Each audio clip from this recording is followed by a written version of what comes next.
दुनिया के सबसे खतरनाक और रहस्यमय स्थानों की खोज में हम आपको ले चलेंगे, जहां हर एक कदम एक खतरा है।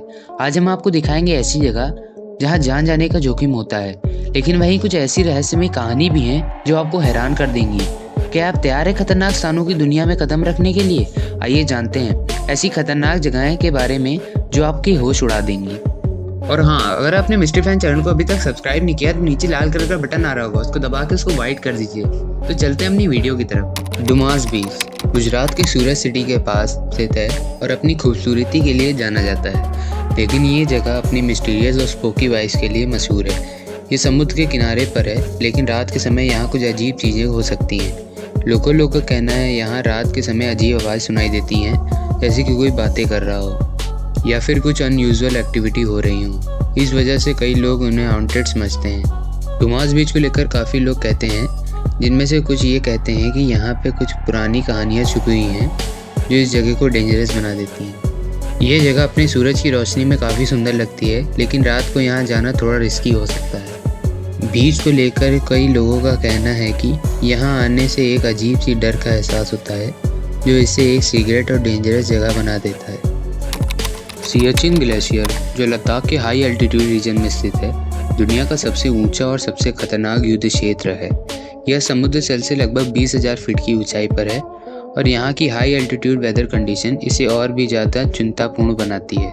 यहाँ का तापमान लगभग -50 डिग्री पहुँच जाता है और यहाँ लगातार बर्फबारी होती है और घना कोहरा रहता है, जो सैनिकों के लिए जानलेवा हो सकता है। भारत और पाकिस्तान के बीच सियाचिन पर नियंत्रण को लेकर विवाद है और दोनों देश की सेना इस ग्लेशियर पर मौजूद रहती है। यहाँ की ऊंचाई और कठिन परिस्थिति सैनिकों के लिए हाई रिस्क पैदा करती हैं, जैसे कि एल्टीट्यूड सिकनेस, जो शरीर के लिए बेहद खतरनाक हो सकता है। सियाचिन पर ऑपरेशन चलाने के लिए सप्लाईज और लॉजिस्टिक बेहद कठिन होती है और यहाँ तक कि बेसिक मेडिकल हेल्प भी तुरंत उपलब्ध नहीं होती। इसके बावजूद भारतीय सेना के जवान अपनी बहादुरी और रिलेशंस के लिए जाने जाते हैं, जो इन एक्सट्रीम कंडीशन में भी अपनी जान को जोखिम में डालकर देश की रक्षा करते हैं। एरिया 51 यूएसए एक हाईली सिक्योरिटी मिलिट्री फैसिलिटी है जो नेवाडा के रिमोट डेजर्ट में लोकेटेड है। ये एरिया 90s-50s से यूएसए गवर्नमेंट के लिए टेस्टिंग और रिसर्च साइट बना हुआ है और ये मेनली एयरक्राफ्ट वेपन सिस्टम और एक्सटर्नल टेक्नोलॉजी के टेस्ट करने के लिए यूज़ होता है। इस फैसिलिटी का नाम एरिया 51 उसके स्पेसिफिक लोकेशन बेसिक पर दिया गया है। एरिया 51 को लेके कई कॉन्स्पिरेसी थ्योरी भी फेमस है, जिसमें से सबसे ज़्यादा पॉपुलर ये है कि यूएफओज, अनआइडेंटिफाइड फ्लाइंग ऑब्जेक्ट और एलियन टेक्नोलॉजी का रिसर्च किया जाता है। 1947 में रूस फर्स्ट इंसिडेंट के बाद ये लोगों के ये बिलीफ ज़्यादा मजबूत हुआ, जिसमें कहा गया कि यहाँ एक यूएफओ क्रैश हुआ था और उसके बारे में गवर्नमेंट ने छुपाया।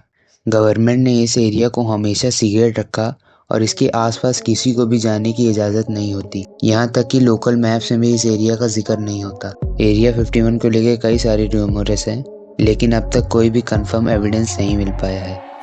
कैलाश मानसरोवर, जो तिब्बत के रिमोट हिस्से में स्थित है, एक पवित्र और धार्मिक स्थान माना जाता है। यह पर्वत, जिसे माउंट कैलाश कहा जाता है, हिंदू, बुद्ध जैसे और भी बौद्ध धर्मों में अत्यधिक श्रद्धा का प्रतीक है। यह स्थान मानसरोवर लेक भी एक महत्वपूर्ण धार्मिक स्थान है।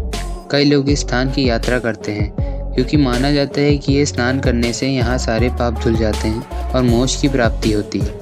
हालांकि यहाँ यात्रा बेहद चुनौतीपूर्ण होती है। कैलाश मानसरोवर की ऊंचाई करीब 15,000 फीट से अधिक है और यहाँ इस कारण एल्टीट्यूड सिकनेस का खतरा रहता है। यात्रा के दौरान मौसम की अचानक बदलना, बर्फबारी और तेज हवाएं सामान्य हैं। इसके अलावा यहाँ की भूगोल और रास्ते भी काफ़ी कठिन हैं, जिससे यात्रा और भी मुश्किल हो जाती है। कई बार इन क्षेत्र में मेडिकल सहायता का अभाव होता है, जो यात्रा को और भी खौफनाक बना सकता है। दी कैटाकॉम्ब ऑफ पेरिस फ्रांस की वेस्ट अंडरग्राउंड बुरियल साइट है, जो पेरिस के नीचे 200 मील्स तक फैली हुई है। ये कैटाकॉम्ब 18वीं सेंचुरी में बनाया गया था, जब पेरिस के सीमेंट्रीज बाहर गए और उन्होंने ओवर क्राउडिंग की वजह से डेंजरस माना गया। तो अथॉरिटीज ने डिसाइड किया कि उसके रिमेन्स को अंडरग्राउंड शिफ्ट किया जाए और तब से एक कैटाकॉम्ब बन गए। कैटाकॉम्ब में 6 मिलियन से भी ज़्यादा लोगों के स्केलेटन रिमेन्स हैं, जो एक हंटिंग एटमॉस्फेयर क्रिएट करते हैं। यहाँ के वॉल्स पे ह्यूमन बोन्स और स्कल अरेंज होते हैं, जो देखने में थोड़ा स्पोकी लगते हैं। कैटाकॉम्ब का डिज़ाइन इस तरीके से बनाया गया कि यह काइंड ऑफ मज़े के लिए दिखे और लोग कभी कभी इसमें खो जाते हैं। आज के टाइम में कुछ पार्ट ऑफ कैटाकॉम्ब पब्लिक के लिए ओपन है और लोग गाइड टूर्स के थॉट इस जगह पर विजिट करते हैं, और काफ़ी पार्ट अभी भी क्लोज हैं क्योंकि ये काफ़ी डेंजरस है। बहुत लोग इलीगल वे से कैटाकॉम्ब में एंटर करने की कोशिश करते हैं। लेकिन ये हाईली रिस्ट्रिक्टेड एरिया है और पकड़े जाने पर फाइन भी लगता है।